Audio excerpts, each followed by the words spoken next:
Hello, what up, everybody? Welcome to another episode of Behind the Music Podcast. I'm super excited to have each and every one of y'all here today. And also, I just wanted to give a huge shout out to Loud Army. They have been an advocate from day one for this podcast. They are the reason why this podcast continues to go. So, you want to say a big shout out to Loud Army. For those that don't know who Loud Army is, what they're all about, first of all, it's an entity. And they provide streaming services. So they have this platform called Stream where they like to bring together, music lovers, artists, and producers all on one streaming platform called Stream, where artists who are submitting their music on that platform get 50% of the revenue that comes in. So if you are interested in learning more about that business model, definitely go check out their platform, Loud Army, right after this live. On today's episode, we have Sarah Good Medicine. She is currently going through a little rebrand. Okay, now she goes by MEdz, but she is a community advocate. She's an MC. She's a rapper, and I'm super duper excited to have her on tonight. I think it's going to be a great conversation, and she is hailing all the way from Calgary, Alberta. But yeah, it's going to be a great one. So, like I said, Sarah Good Medicine, she is an Indigenous artist who is a rapper, and she loves to create safe spaces for Indigenous youth, Indigenous people, and also people who are just like a big fan of hip hop. So I'm super excited to talk about her journey within the creatives industry, what that has looked like through her perspective, especially when it comes to creating spaces for Indigenous people and making sure that they're like telling stories from a place that is safe and truthful for her. So without further ado, y'all. Hey, how are you? Good. Good. I'm excited to have you on. I see the light is shining in all the right. Yeah, I learned a little bit about like lighting and stuff, and so I tried to set up the lighting decent. I appreciate it. Listen, you're doing better than me today, okay? I, you're very healthy from over here. Yeah, thank you. Well, welcome to Behind the Music. Thank you for joining us tonight and chopping it up and being on the pod. Yeah, let's chop it up. Let's chop it up. I was telling the people a little bit about your origins. Um, you connect so deeply with your native ancestors, who are Cree, Métis, and Chippewa. Is that correct? Yeah, like I'm mixed, like white and native, and so yeah, my native roots are that.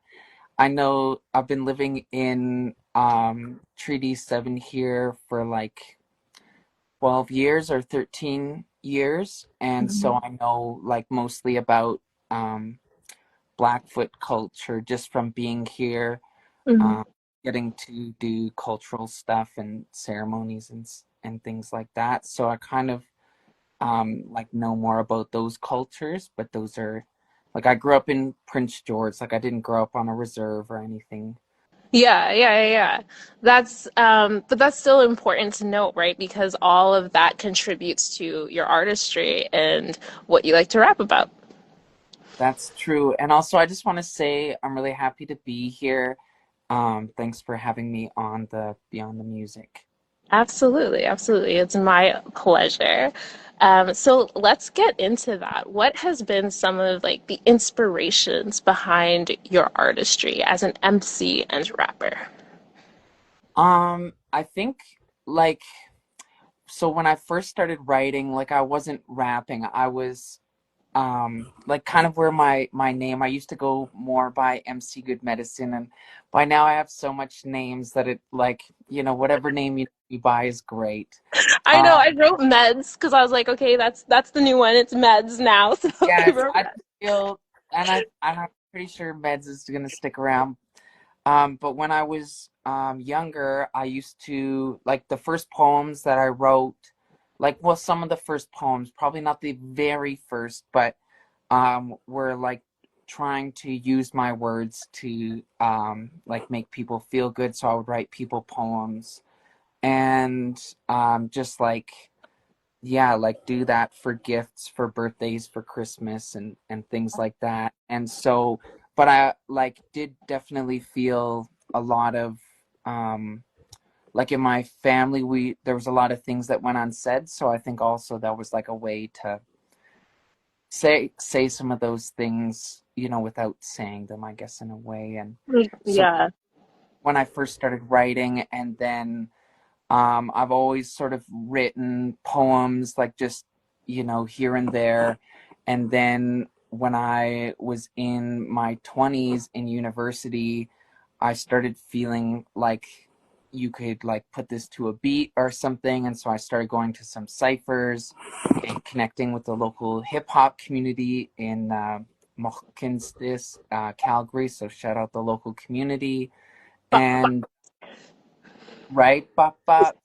And uh, and so that was when I started sort of developing myself as an MC, like not just a rapper, but somebody who understands like the cultural role of what an MC does. And so like one of those things is like they'll say to move the crowd, MC, move the crowd with the microphone. And there's a lot that can go into that. And so those inspirations for me started out with saying nice things, and then eventually it's turned into me like sort of wanting people to think about issues that were bothering me or that I seen myself in the system of. And so then I would say, just to put words to it, most of my more recent work is like conscious rap and those kind of things.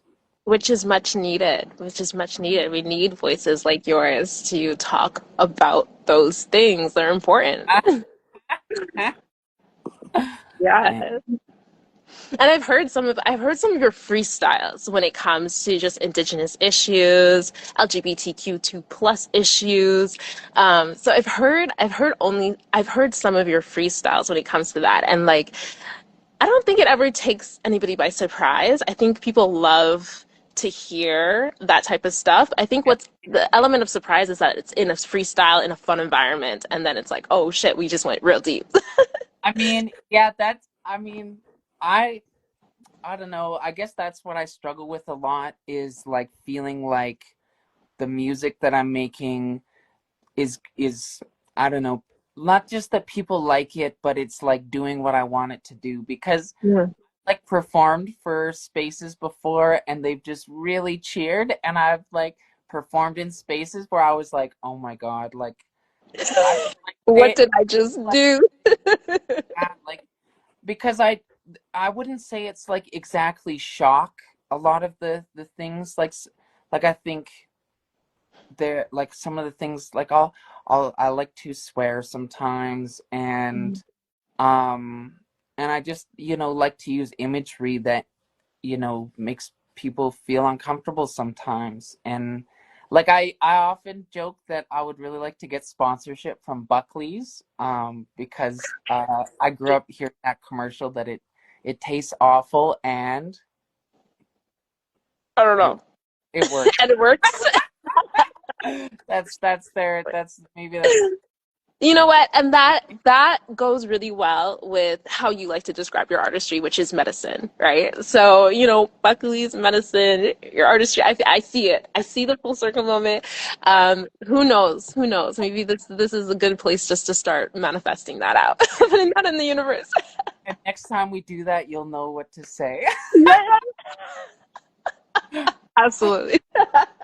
Yeah, That's hilarious. I'm not a Buckley's user though. I've never really liked it. it works. It Yes, works. to It works. It works, and so does your music, right? So when you're thinking about intentionality, you like I mentioned, you like to describe your music as medicine. How did you come about to that conclusion in terms of the impact of your artistry and the purpose of your creative expression?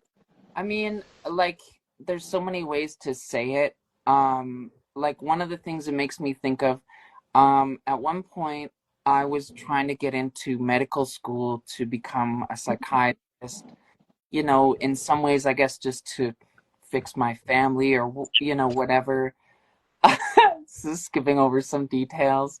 And um, it made me, it made me feel like there are certain social diseases that exist.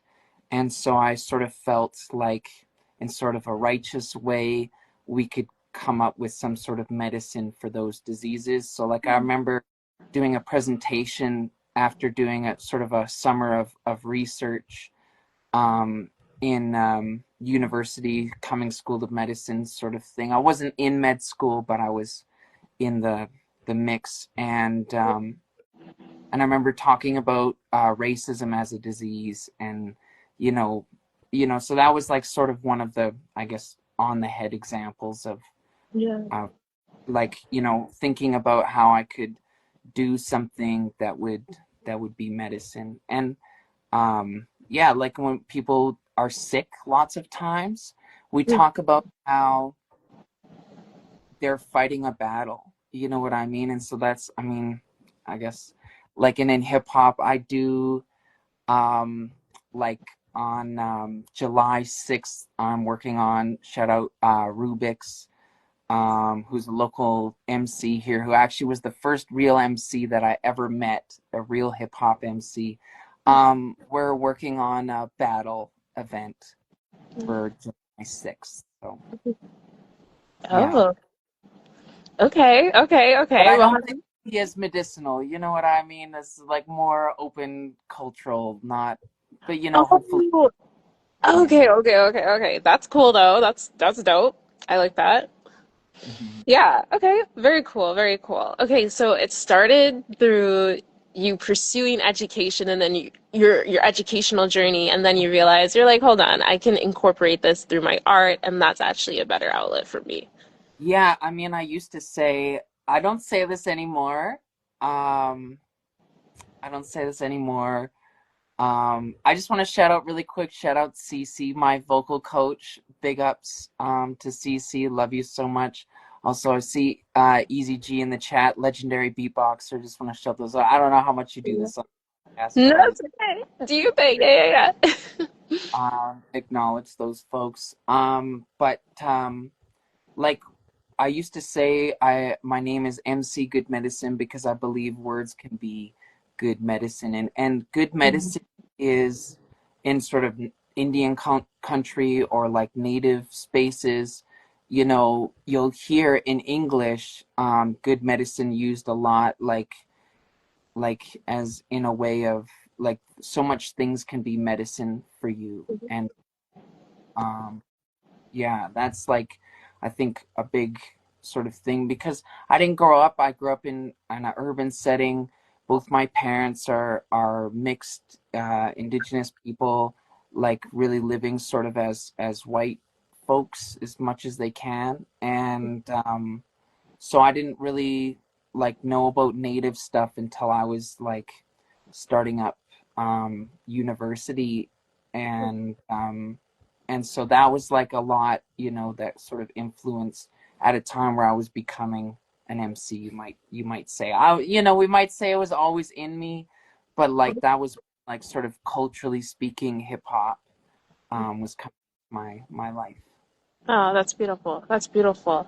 We have to backtrack a little bit because someone was asking what kind of battles. So you mentioned like within your Oh, music, you talk about ah! racial. Yeah, you talk about racial injustices, but what are some other stuff that you like to um, use your music as a healing mechanism for? Right. Well, I would just say, so the battles that I feel like I fight are against like systems and structures of power. Like I just feel like it's so easy to get existential with this, and I like to keep this just for like the rhymes, but it can be like, like institutions, it can be corporations. Like, you know, we live in a world, like I often say this, like any space you're in, if you're like wondering what sort of legal law applies in those spaces, Mhm. you're never like indigenous forms of law. It's always colonial forms of law.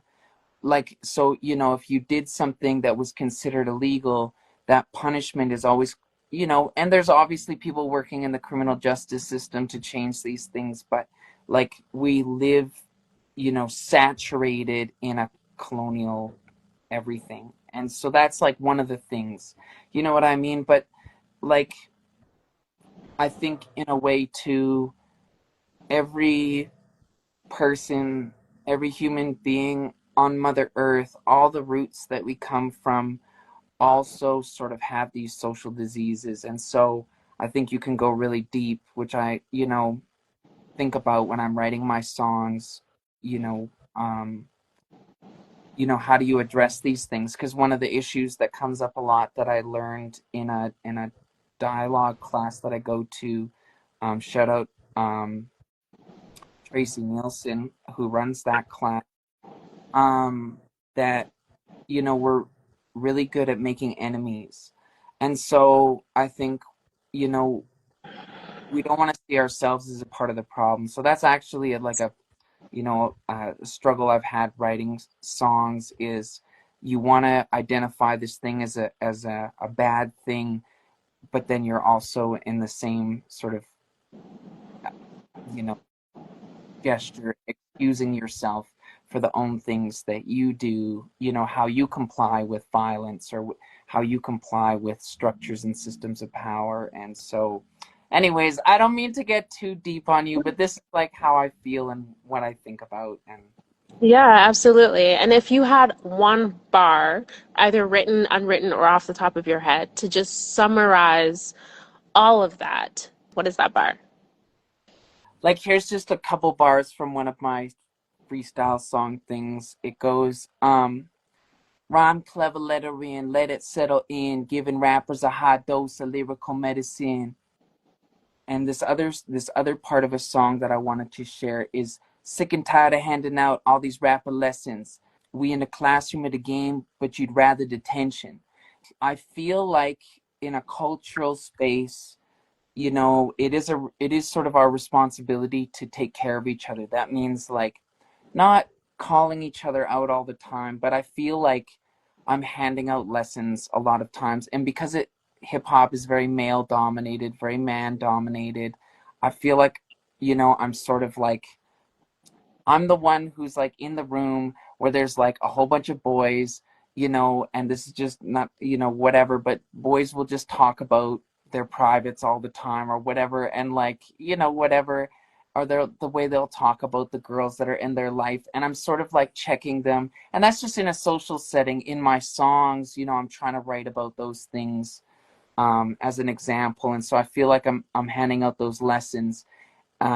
Being in the classroom of the game, meaning like life, but like people would rather be bad. They would rather choose detention. I feel like a teacher in some ways, even though I feel like that kind of, I don't know, like that itself is kind of problematic. Like, I don't know how else to say it, but Yeah. I try not to get on my high horse too much, even though I do sometimes. In terms of how much you know or how much you have to put people in their place? I just mean like, I just mean like, are you really helping the situation if you are speaking down to somebody? Like, if that Mm. leading by example is really the point, of a way you could do things with love, then I sort of feel like, I don't know, like you can't just call people out all the time. I think it's really normal. We live in like call out culture, but Mhm. like, I don't, you know, but I enjoyed doing it. I'm not saying, but that's Yeah, like, yeah. but that doesn't mean that that's the right thing to do or whatever. Mhm. So Well, that's, I believe that you're always well intended in all of those situations, and I believe that those comments are coming from a place of love. So I think that as long as you're well intended, it comes with a pure heart and pure intentions, should be okay. You know? Yeah. And it's that honesty and it's those tools that you have within yourself that you implement into the various communities that you're in and the various organizations that you lead, because not only are you just an artist, you're also a self-proclaimed artist social worker. yeah, like I don't have a social work education background, but Yeah. I've done enough things in social work spaces that like the best way to describe what I do is like a social worker, Mhm. artist, social worker sort of person. Yeah, yeah, and I love that. I love that summary, and after all of that, I totally understand where that is coming from. Um, yeah, which is a place of love. Okay. Yeah.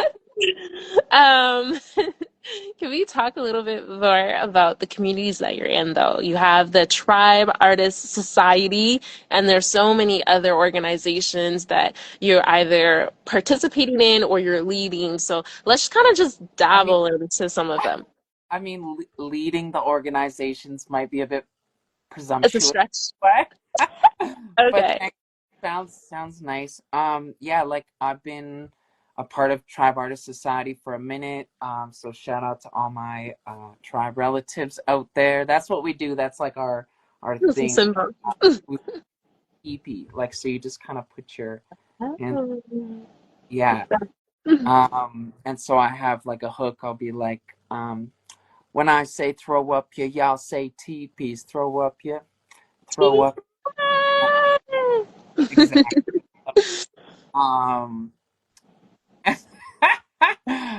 Um, yeah, so Easy G's just cracking me up in the chat. Um, I yeah, no, I worked with Tribe. Like specifically I met Dwight in university. Mhm. Dwight Good Eagle Farahat. He's the founder and leader of Tribe Artist Society.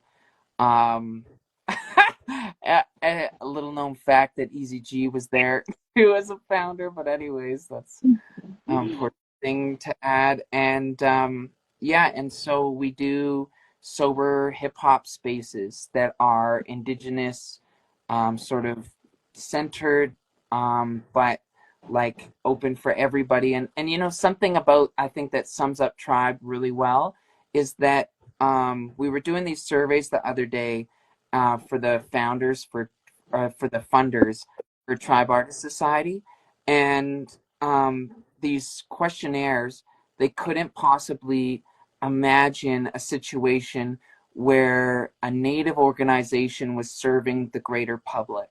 Like they sort of the only way that a native organization could exist is to support like natives and indigenous people only. And Oh, so wow. these ask questions assuming that everybody is an indigenous person, where like I think Tribe Artist Society, you know, and I think, you know, Dwight in a lot of ways, you know, not to blow his ego up too big, but he is kind of visionary and he does sort of like see things in a good way. And so yeah, that's and so like we went to CYOC, which is Calgary Youth Youth Connect CYOC Correction Center. I don't know why I was forgetting that. But that's the youth jail in Mhm. Calgary. And so I used to do programs with Dwight in the jail, and you know, and Dwight and I have sort of been close for years before that in university.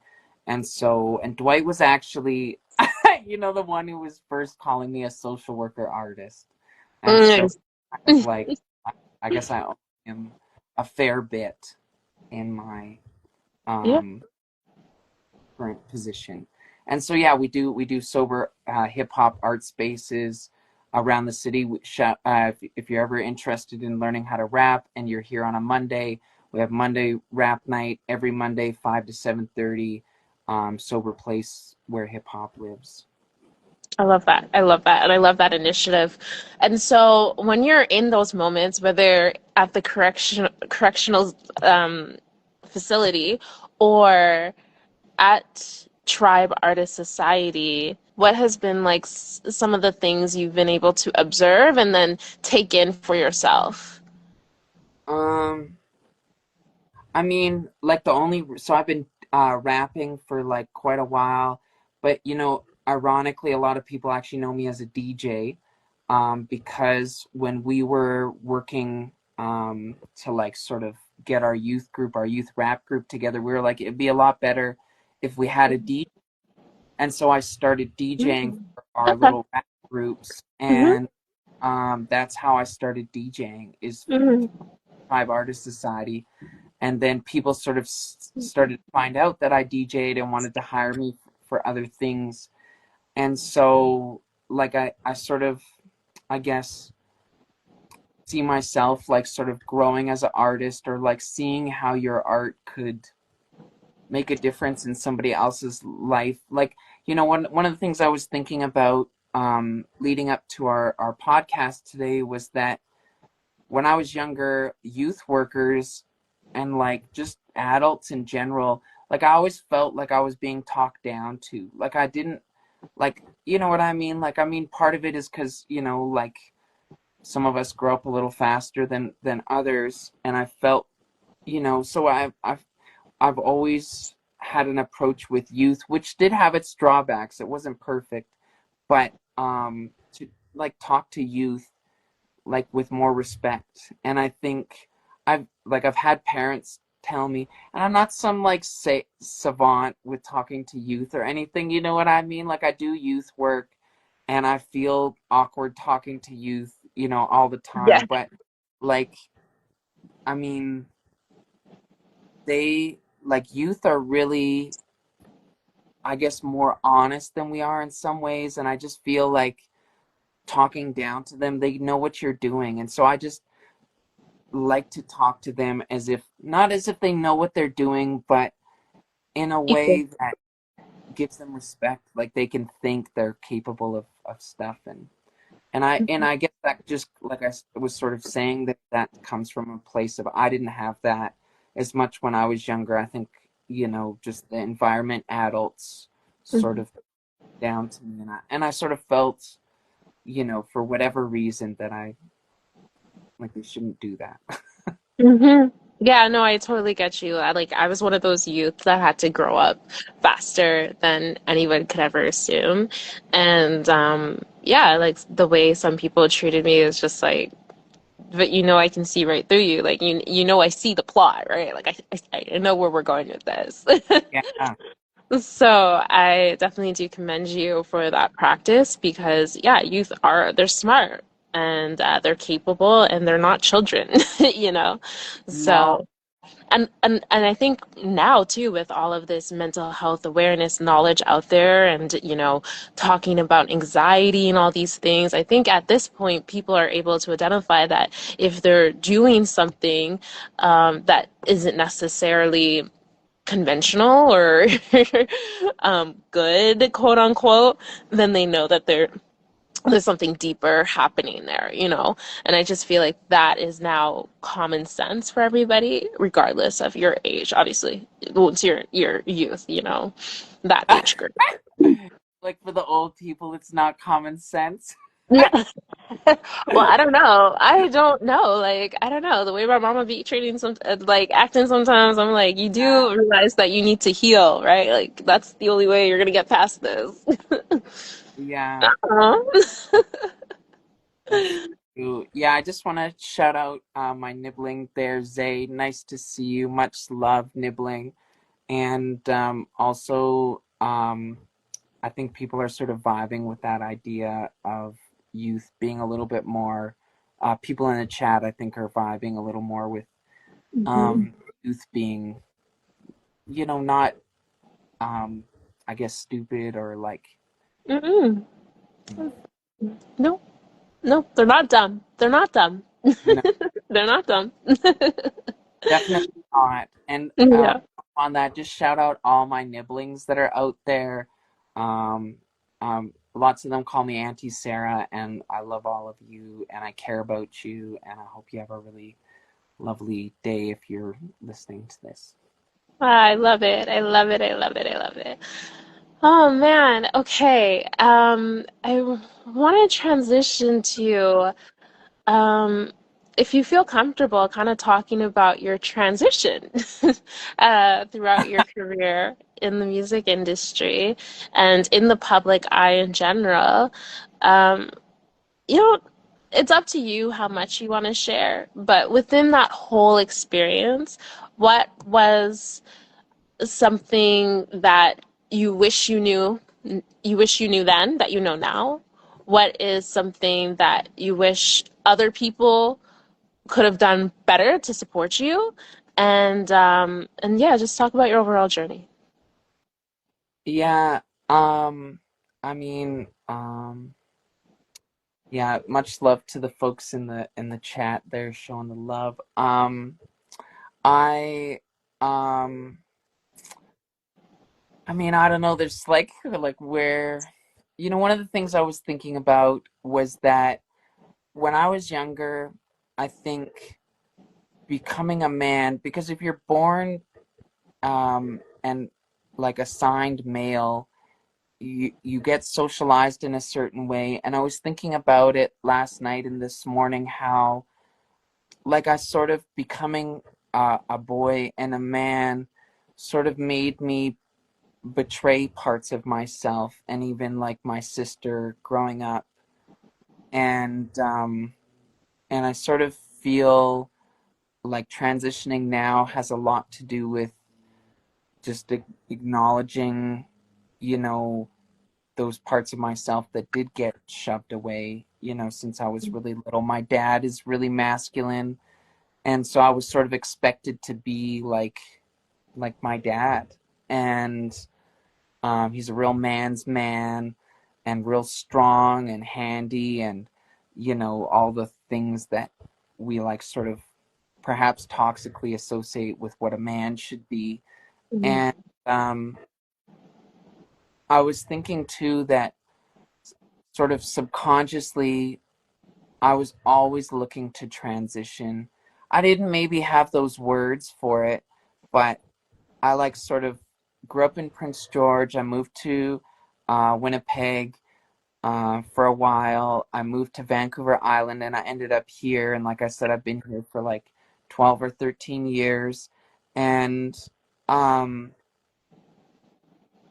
even when I was here, like I was still in the closet or whatever. And then I think finally, when I moved into my own place and I sort of came out to myself, I sort of realized how that whole time I was sort of trying to find a safe place to start unpacking some of these things. Mhm. And at the same time as this was happening, I was already like maybe like I don't know how to say it, but just like people in the community and hip hop artists and native kind of knew about me a little bit, but not as like a two spirit or as a trans person. And so I feel in some ways like my transition has been very public, and I think a lot of people appreciate that. I've had people come up to me and tell me like thank you so much, like because of seeing you in a sort of public setting, be who you are. I had the courage to come out to my partner, or I had the realization that I was sort of feeling like I wasn't really being who I am. And um, at the same time, I feel like transition is a transformation. Like it is your all the things that you blocked out for a long time or thought. I always thought there was something wrong with me. Now that's sort of you're processing that in more of a public eye, and so I don't really know how to describe it totally in words, but like, one of the struggles has been, for instance, that um, like I do vocal training with Cece, because when you go from um, like a testosterone sort of body to a estrogenous sort of body, your voice doesn't go higher. Like your voice stays the same. And so if you want to feminize your voice, you have to go through this process. And so as an artist whose work is through my voice, I think that's like been a very scary Mhm. thing. Like people know you through your voice. Not only that, they know me through my art. And so now I'm like changing the way I sound, and I don't know, it's been a very raw thing. And there's a producer I've been working with. His name is Baby J, and he like I've been working with him since like October or something like that. And I remember he's blind. And I remember telling him, because he always uses he, him for me, and I like sort of think whatever. Like it doesn't, like that's sort of another thing I was really sensitive about when I started transitioning. And it Mm-hmm. does bug me sometimes, but like we have a connection that seems to supersede certain things. And I remember telling him, I was like, I'm trans, right? He's like, I know you're trans. Like, what do you mean? You know what I mean? And I was scared because he's blind. Like, I don't know. Like, I didn't know. Like, it's such a, kind of highlighted how visual we are, but we really don't see the person. Mm-hmm. And since I've been working with him, we've recorded 2 songs, and that um, that first song, my voice was a lot different than the last song. That feels so vulnerable to me. Like and it's like I'm trying to get my voice to be different, and I'm like very rawly showing that journey. And but the thing is,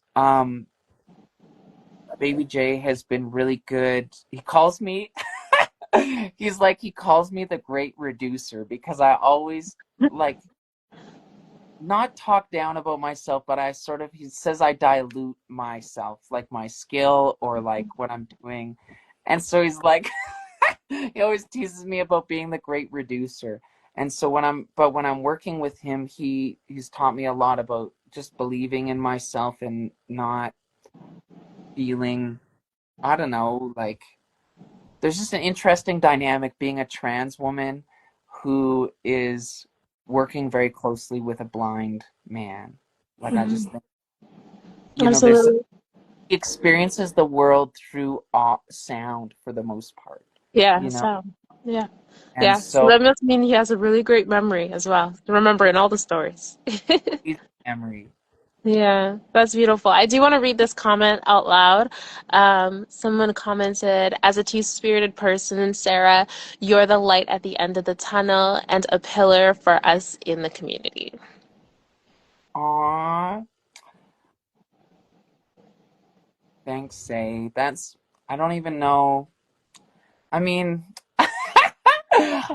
I like feel like watering myself down in that moment. You know what I mean? But Yeah. yeah, I do appreciate that. There's like I think mental health is hard. It's hard to find your place as a two-spirit, as a queer person, Mhm. as a non-white person, Mhm. and I feel like the community, that's part of what I think made it safe for me to Mhm. start trying, was having parts of the community that were um There. like to Support you.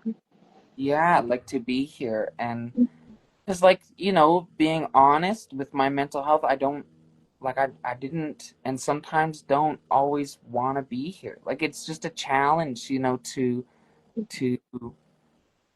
to be ourselves. And it's just and I'm not trying to whatever. I just it's Mhm. live in a hard world, and that's one of the reasons why I do my music and my art, because we're supposed to be here. And Yes. my art is something that helps me to remind myself of that. So bringing it full circle, like it is medicine, for me in the same way as well.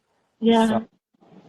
Yes, yes, absolutely, absolutely. And everything that you do in all the spaces that you're in, I can tell it just comes from such a pure place. And even, she described you as the light. Like even when I see you at like Ship Hop, or for example, like I see you as the light in the space. Like when you touch that mic, I'm like, all right, it's gonna get good. Like, it's uh, regardless of what you have to say, whether it's deep or not, like it's just a beam of light. And yeah, Yeah, just know that your artistry is appreciated, you are appreciated, and we're just also grateful to be to know you and be around you, you know? that's so sweet. I really appreciate that. I definitely, yeah, like I do need to hear that, and I really appreciate that. Thank you. I'm putting, I don't know if you probably heard this before, but like what I learned about it is like when somebody prays for you, you know, if you put your hand to your heart, you're taking those prayers in. So that's Mm. that's what I'm doing. I'm taking it Yes. in. You. Yes. Yes, you're so, so, so welcome. You're so welcome. And I'm also this journey with your voice. It's quite interesting because when I read about how like dealing with your voice was one of the most challenging parts, I genuinely thought it was just like the words you had to say. I didn't even come to mind about frequency. So that is so interesting. Are you gonna keep you're not gonna re-record anything, right? You're just gonna kind of keep Well, that's them. like, I don't know. You know, since I started, one of the things that I tried to think about was that if I like I'm never gonna like I don't know, maybe I would, but you know, for some reason it doesn't feel like I'm gonna release my best work right up front. You know what I mean? It is what it is. Those songs that I've released, they feel good. You can find them under MC Good Medicine. And I'll see you again, Zay. Thanks so much for coming around. Um, Shout out to everybody in the chat. I When I first started, you know, trying to put out music, I sort of felt like it is a story of myself. Mhm. I just when I and my journey and my progress, like I didn't feel like I needed to have everything be perfect.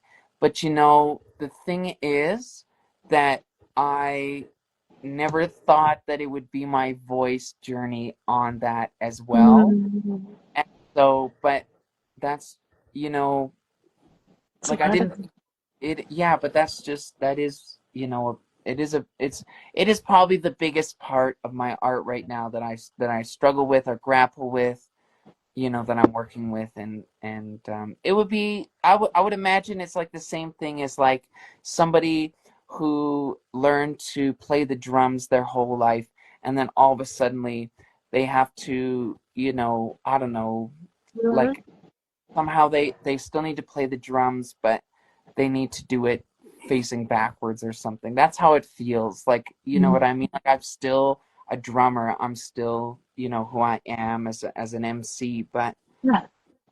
um yeah, like there's a thing blocking it. Well, I don't see it as a block. I see it as a part of the journey, and I think that would sound acoustically so cool throughout And like an EP or an album.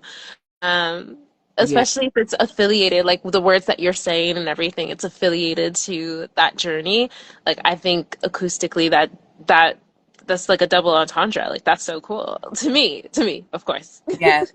Well, you know, shout out to Cece in the chat because she put a comment there that, you know, reminds me of conversations we've had about what it would be like to, you know, incorporate what does a trans voice sound like on a track, or what can Yeah. you do. And you know, one of those ideas is doing a duet, you know, where you're like doing a more feminine voice and you're doing a more masculine voice. And I still don't know how I feel about it, but I, you know, I think, you know, I think that, you know, is something, To think I don't about. know. Something to Yeah, think about. Something to think about. But from my perspective and a few of us in the chat, it looks like we're down to hear all the octaves. yeah. Yeah. I mean, I guess they're on their way. And like with Baby J, we've been working on these tracks. They're unreleased. They're part of a group that we formed with Solomon the Great and Frequency. And so the four of us, with Baby J rapping and producing, and the rest of us doing our performances as rappers and patois sort of performers, Mm. that we sort of have a super group going. Tribe Artist Society. We also have some songs that are in the process there. Yeah. So like, I guess that's part of it. It's painful to see somebody you're close to, kind of see you go through these struggles, and at the same time, it's Mm. have people around you at the same time. Yeah. Yeah. Absolutely. Absolutely. Well, we're on your side, so whatever you feel most comfortable sharing, definitely do. And Thank yeah, yeah. Okay, this brings us to the end of the podcast. you. Yeah, yeah, this has been fun. Shout out to you. Thank you. Shout out to Behind the Music podcast. This has been great. You're a great host, and I really appreciate being on here, and I will see you again. Yes, for sure. All right. Bye, everyone. Goodbye, Sarah. That's today's episode. Thank you so much for joining us. Don't forget to rate, comment, and subscribe for more conversations with artists in Canada.